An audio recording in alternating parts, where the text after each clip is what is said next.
have a personal mantra. That mantra is what has really, really, what I say, guided how I live. And that mantra is good, better, best. I will never rest until my good is better and my better best. And if you go by that sort of like constant need to self-improve and improve just about everything around you, do everything you did yesterday, do it today better, you will definitely stand out and be excellent. Who says tech can't be human?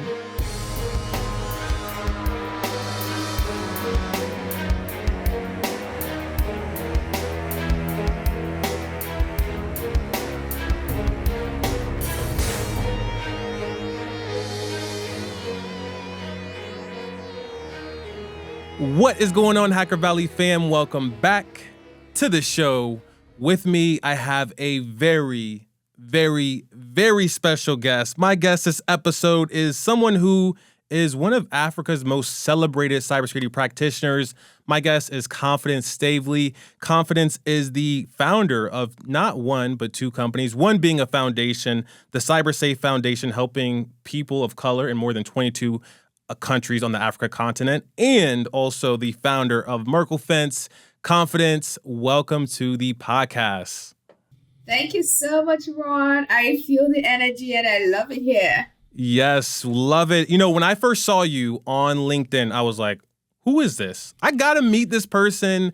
And we had a scoping call. It went great. I got to learn more about you. And I knew that my audience and the Hacker Valley family had to meet you. So I wanted to start off with having you just kind of talk a little bit about how you got here, how you became such a powerhouse and a force online, but especially on LinkedIn.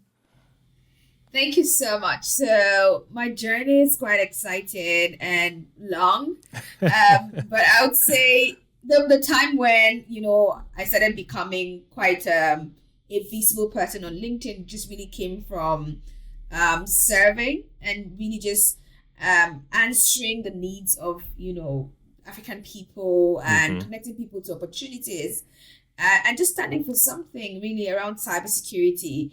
Now, a lot of people may not know it, but, Africa is definitely not people standing on trees or, being chauffeured around on top of animals. There's a lot of digital transformation going on the continent. I mean, the uptake of technology is very high. And we all know that with so much uptake of technology, with so much digital transformation happening, if we're not prioritizing cyber, which is basically taking care of the risk of using technology, then it would look like putting our 5-year-olds in our new Mercedes-Benz and asking them to drive away, literally. And so for me, I saw how that was happening, and I just wanted to stand up and use my voice, use my knowledge to drive awareness about cyber risk, help the most disadvantaged organizations and people to better use technology in a secure way, and also ensure that while we are doing all of this, that women are not left behind, that inclusion happens. And so I stood up to do that and to fill that gap through my organization, CyberSafe Foundation, and it's been a beautiful journey. But just before that time, or rather years before that time, I definitely didn't drop from the clouds. I was just another young girl who had been sold a dream of being a medical doctor for so long that she literally thought it was her own dream until there was that gap year that I was waiting to get into university. And my parents said, go ahead and go to this ICT Learning Center and get to learn about computers. It was in that time that I first touched the computer and learned how to use one. And I graduated from just learning how to use basic office applications like Microsoft Word and Excel into programming. Like, I felt alive the first day I wrote my first line of code in C. I moved on to learn C#. Moved on to learn Java, and all of those other languages. And I knew for a fact that I didn't want to be a medical doctor anymore. And so I went on to pitch to my parents that I should, study IT, information technology. And just to go back a bit, around this time as well, I couldn't afford a laptop. So I would always go into that ICT learning center to keep learning. But then I needed to make slides. So that didn't stand in my way. I bought cardboards and I made my slides out of cardboard. It's the funniest thing if I think about it today. And I pitched my parents who didn't understand anything I was saying, but all they could see was this passion, this spark in my eyes. I'm sure if you watch this video, you can clearly see. And, I just told my parents that I was passionate about this and I needed to pursue it. And my parents thankfully let me go. I went on to have a diploma in software engineering. And I also got a first degree in IT and business information systems. I've always wanted to be in intersection between the technical and then the business of things. So I have both skill sets, right? I went on to do a master's in IT management. It was during my master's that I took an elective in cryptography that I got into cyber. Literally, that was what sparked my interest to keep learning and then self-training, getting mentorship. That got me started, my first job in cyber. And then, of course, fast forward, had me seeing all of those needs and those gaps in the African ecosystem and taking it upon myself to then step up to close that gap. So I think I've gone into the future and into the past and back and forth, and I hope you get the connections there. But I mean, it's a pleasure to serve, and it's a pleasure to be able to coordinate or just drive awareness around these things and help the ecosystem be more secure. We need to find some of those pictures back in the day when you were doing the slides on the cardboard. Hopefully you got some. On top of not just being someone that's driven, motivated, and inspiring, you're someone that's bringing awareness to the continent of Africa. I have not personally been to the motherland. I would love to go. And when we first spoke, you mentioned that there's a lot of, there's a huge workforce in the continent of Africa. No surprise there, but only 9% are women. So what is that about? Like, I was shocked personally when I heard that. I thought it would be at least 30%, maybe 40%, but 9%. Yeah, in cyber it's definitely 9%. And that's according to the stats by the World Bank. So women make up half the population, and we only make up 9% of the workforce in cyber on the continent.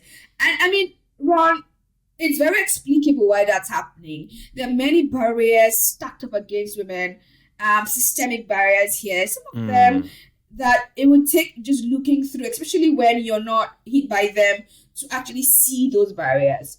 First and foremost, girls are not prioritized to get even basic education.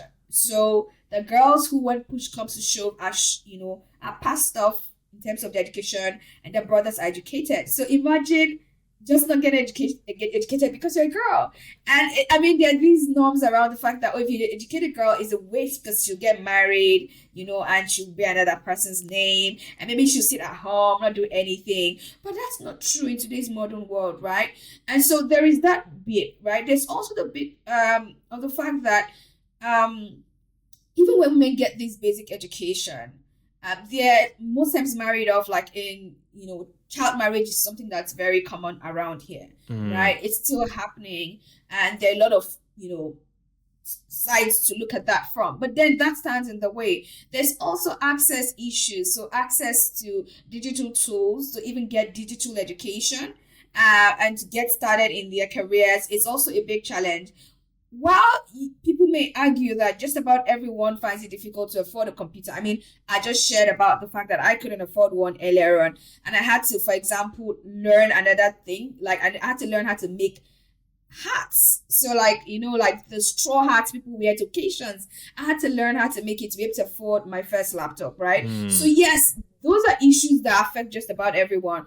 But, and a very big but here, women are most severely hit by those access issues, right? The ability to be able to purchase learning materials, the ability to be able to access the internet, to buy internet bundles to learn, the ability to access and be able to buy like laptops, all of those access issues, women are most hit by it. Women are most hit by unemployment and underemployment as well. The data is all over the internet and people can check it out. So all of these things are all stacking up. There's also the issues of belief. Now, if you look at an industry and all you see are men thriving, you don't automatically think about yourself as fitting in that space. I mean, thinking about my own career as well, I was I've gotten so used to, I'd gotten so used to being the only woman in the room when I was learning and getting up, getting the knowledge I was required to have to get into the space. So, I mean, with all of that,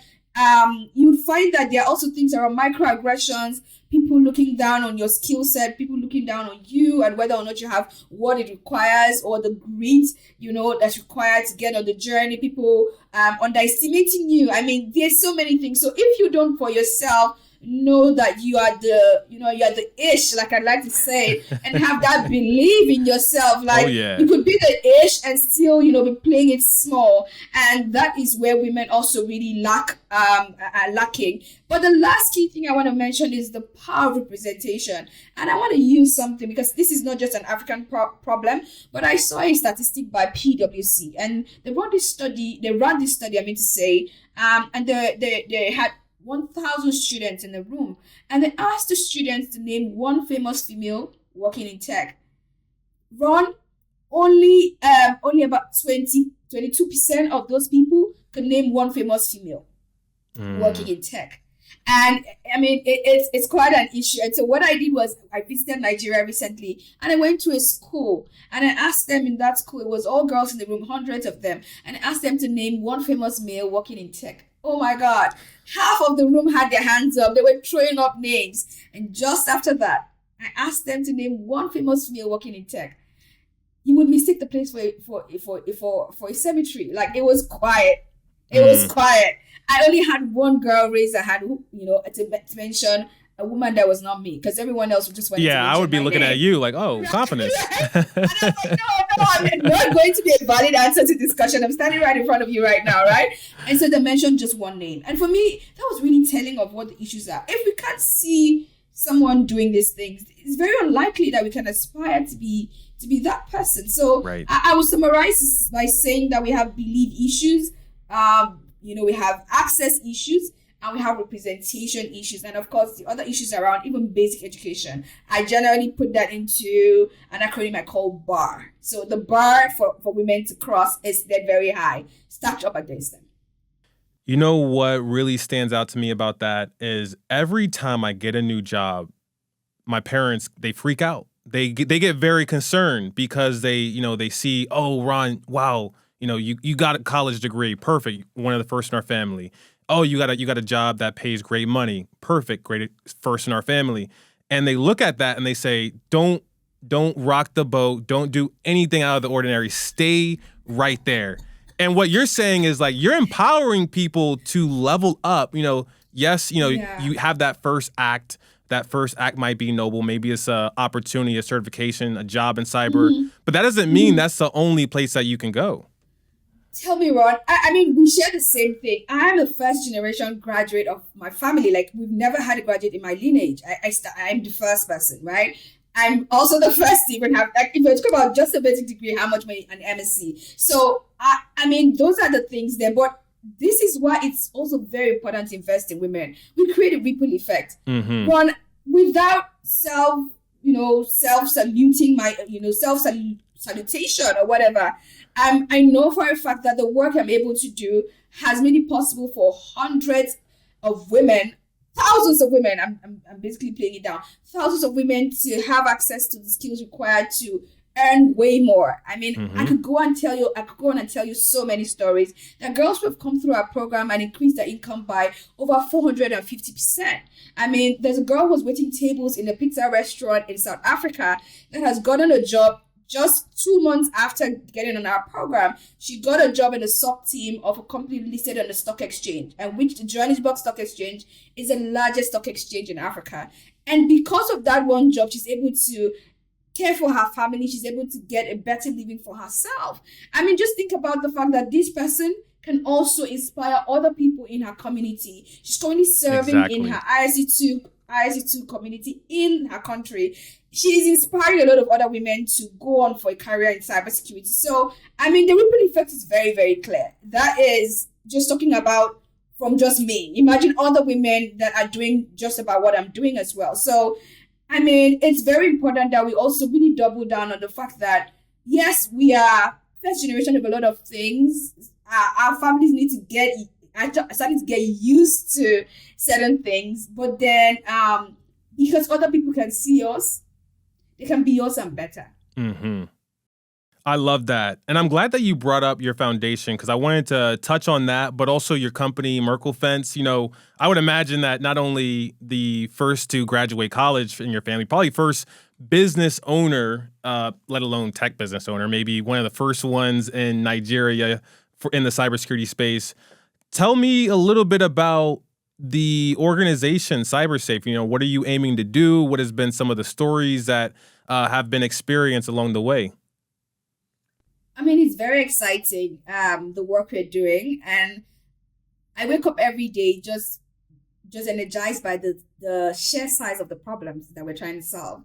First, we're trying to drive safe access to digital on the continent, which means everyone who uses their phones, everyone who uses the laptops, everyone who visits websites on the internet are conscious of what they can do to protect themselves while they're consuming all of these things. So the average Joe on the street, the woman who sells things, sells little items in the little kiosks by the roadside, just about everyone who touches technology in some way or form should know how to protect themselves, right? So that is one side of the problem we're trying to solve. The other side of the problem we're trying to solve is the inclusion challenge. So I just spoke to you about what the stat is saying around women's inclusion in the cyber workforce.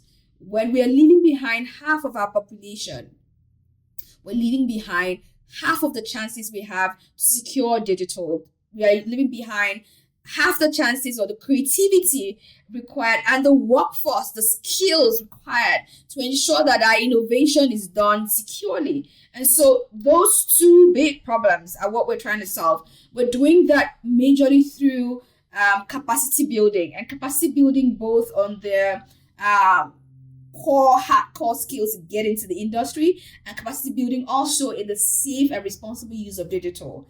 But I would say this would be just fantastic, right? But what we are also doing is we're targeting people and businesses that will ordinarily be left behind. So let's say, for example, when we talk about cyber, the big enterprises, would have a nice strategy. They would have shiny tools deployed. They would have all of this investment. They would have a CISO. But what happens to the small business, right? Who just hit by one cyber attack would fold up. And the entire economy just across the world even is running because small and medium scale businesses are thriving. So if we have one cyber attack able to take out a business, then we're losing out if we're not protecting those organizations. And so my job and my team's work is also to ensure that we are helping those organizations stay more secure by upskilling their workforce, providing the tools that they also need to stay secure. And we're doing that in partnership with huge funding partners like the Foreign Commonwealth and Development Office, which is basically the UK government, right? So we're doing that. And we're also able to skill girls across Africa. Last cohort, we're reaching girls in 23 African countries. In the 2024 cohort, we're reaching girls in 27 African countries. And we're training them to get the skills, get the mentorship required, build their belief and all of those things. Ensure they're getting those opportunities once they come out, working them into the workforce and preparing them for it. And why that's very important is because if we just train women and we don't work them into the workforce, that I spoke to you about will still change for the next 10 years. But at the pace we are going, definitely we are going to level that up very soon. Because we also don't want women to get opportunities because they're women. That would be totally unfair. We want to be able to close the competency gap so women get the jobs because they're the best for the jobs. And that's what we're doing with the Cyber Girls program, that we're basically skilling up girls and young women across the continent to take up opportunities in cyber. Wow. That's all I can say. That's powerful. I need to jump in for a second and share some details about a special group that we've created for you, our listeners. We understand the importance of creativity in cybersecurity, and Hacker Valley has created a special Cyber Creators Mastermind. Each month, we meet and discuss how to break down technical concepts through stories, the intricacies and opportunities of using audio and video to highlight what's important in cybersecurity, and we share how you can use content to highlight the hard work that you put into your craft. You can check out the mastermind by visiting hackervalley.com/mastermind. We'd love to help unlock your creative potential and would love to see you there. When I first got started in cybersecurity, I was a teenager and I wasn't really in cybersecurity. I didn't have a job in the space, but I worked at a public access channel. This is like, the county news stations where we will record nursing homes and high school sports games. But on the weekends, we will allow people to come into our studio and record for free. And there was this gentleman that walks in. His name was Marcus Carey. He walks in and he says, "Hey, what is this CCNA book that you're reading?" And I looked at him like he was crazy. I was like, I'm going to a vocational school, but I'm a hacker. That's what I am. And that's what I believed. I was young, naive, and also a little arrogant and confident. And he helped build that within myself. He said, "Hey, Ron, listen, you're about to graduate high school next year. If you get your CCNA, you finish that book, you get your Security Plus, and you go to a job fair, I guarantee someone's going to notice, what is this 18-year-old doing at this job fair with a CCNA and Security Plus?" And sure enough, he was right. And it only took me about maybe 3 to 6 months, probably like around 4 months to get those skills and also to get the certification.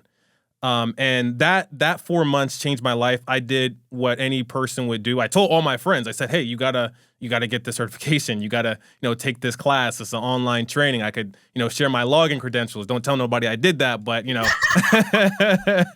And, my friends started to do it. And I thought to myself, how long does it take for someone to get these skills? In today's era, whether it's in the continent of Africa, the country of Nigeria, or even the United States, how long would you estimate it would take for someone to kind of like do that makeover and get some type of opportunity in cybersecurity? I mean, it will really vary. And I say that because it will vary on factors like your background. I came from a software development background. I was already writing code.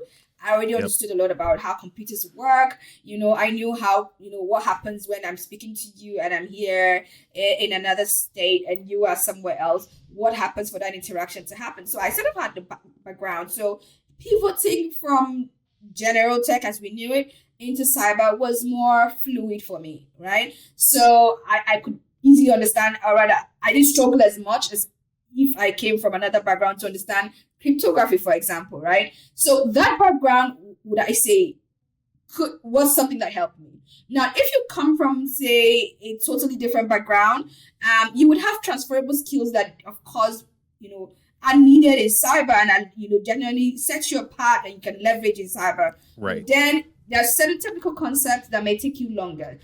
So that's one. Also, how much time you can dedicate daily to learn. I mean, on the Cyber Girls program, we generally just request between 4 to 6 hours a day. That's a lot of time commitment on anything. And that's why we're able to fast track that learning, get them started by first giving some sort of roadmap, right? We create a roadmap, and which is one of the biggest challenges I have with getting people into cyber. There's so many routes to come in.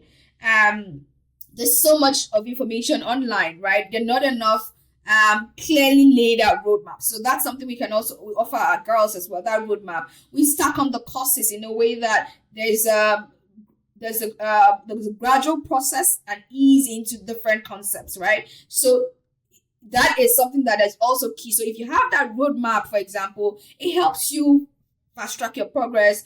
Also, another key component would be a community. So if you have people if you, Ron, were speaking about it now with your friends, if your friends were also studying with you, for example, and you guys just going back and forth with yourselves and checking each other out, it just really just helps with the learning and how fast that can happen.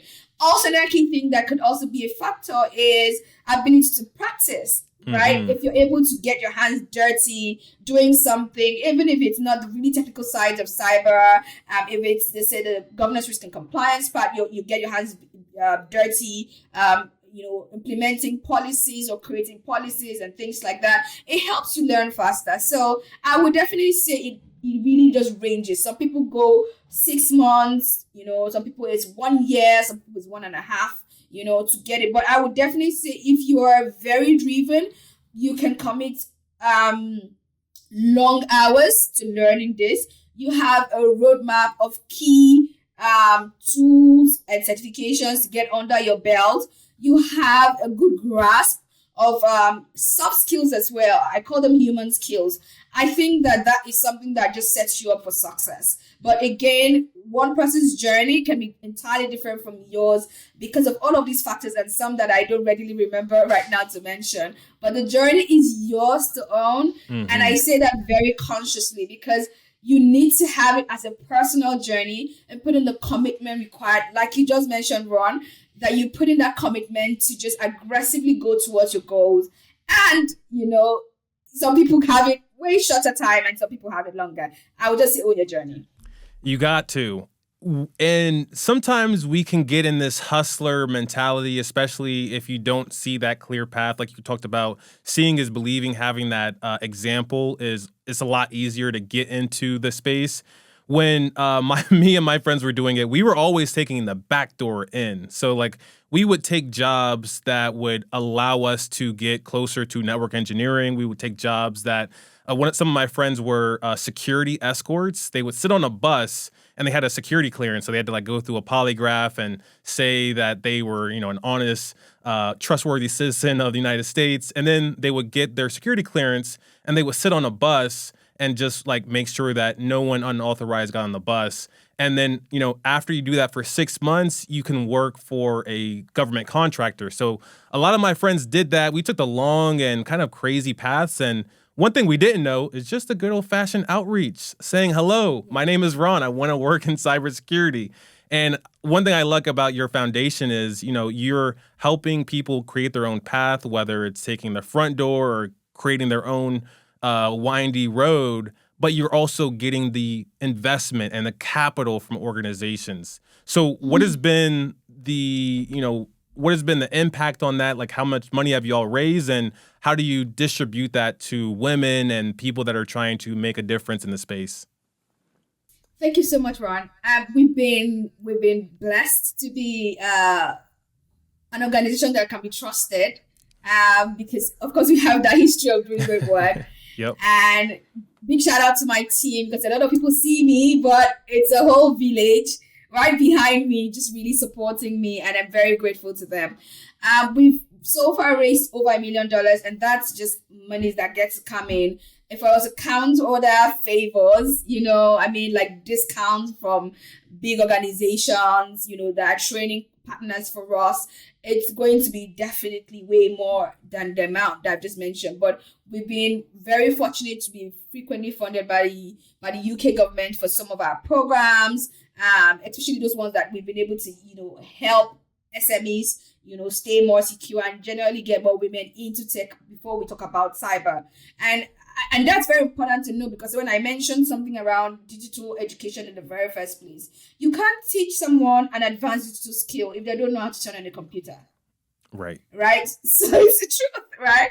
And for us, those are the partnerships with say the UK government is enabling us get the funding to even get women to be able to get basic to intermediate digital skills. And then when they come on or they get to apply for our Cyber Girls program, which is an advanced digital skill, they're not lost in the world, right? They're able to grasp what we're teaching them and all of that. We also are able to use things like crowdfunding as a mechanism to just drive our funding. We're actually starting one next week. I don't know when this episode is going to air, but we're starting one to just raise funding as well from the community. Our work is very obvious to see and the impact is so glaring.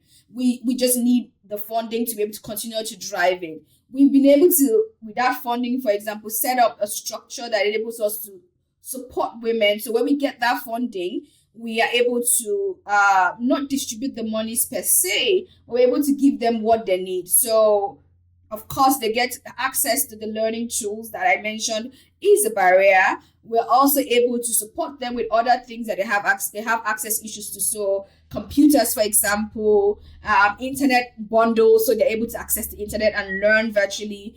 All of the sort of things, we have the structure to do that. And that's what we have literally been doing. I want to seize this opportunity to say thank you to everyone who has consistently donated to the CyberSafe Foundation. Another good thing to mention is that we have 501(c) status in the United States. So when people get to donate to us, they also can write it off in their taxes. So that's something that has also helped us, just being able to do excellent work that is very, very visible for all to see. I mean, recently the World Bank profiled CyberSafe Foundation and the Cyber Girls program as a program to scale because of how excellently we deliver on the work we do. So yes, big ups to the guys who get to support us with the funding and all other kind of partnerships that we get to enjoy.